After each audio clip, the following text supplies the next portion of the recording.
శ్రీ మాత్రే నమః. అందరికీ నమస్కారం అండి. తులసి టాక్స్కి స్వాగతం. మనం 16 సోమవారాల వ్రతంలో ఉన్నాం కదండి. 3వ సోమవారం పూజలు అభిషేకాలు చాలా బాగా జరిగాయండి. అవి నెక్స్ట్ వీడియోలో పెడతాను.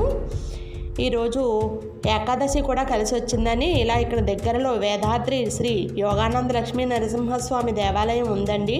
విజయవాడ నుండి జగ్గయ్యపేట దాటిన తర్వాత ఈ గుడి చాలా ప్రసిద్ధమైన పుణ్యక్షేత్రం, పురాతనమైన దేవాలయం అండి.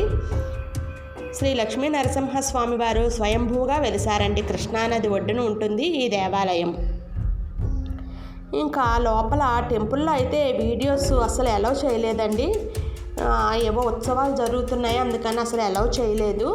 గుడి అయితే చాలా పెద్ద గుడి అండి. లోపల లక్ష్మీ నరసింహస్వామి, చెంచులక్ష్మి అమ్మవారు, రాజ్యలక్ష్మి అమ్మవారు చాలా బాగున్నారండి.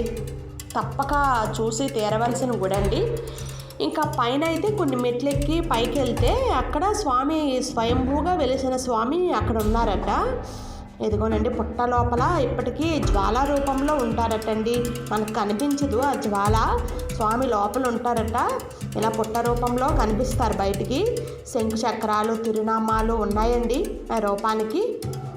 ఇక్కడ మన చేతులతో మనం పూజించుకోవచ్చు. తులసిమాల అది తెచ్చుకున్నానండి. మన చేతులతో మనం పూజించుకోవడం అంటే మహద్భాగ్యం కదండి.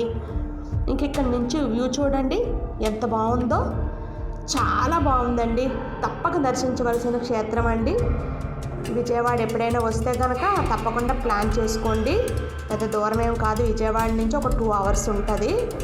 కానీ తప్పకుండా చూడాలండి. త్రేతాయుగం నాటి పుణ్యక్షేత్రం ఇది.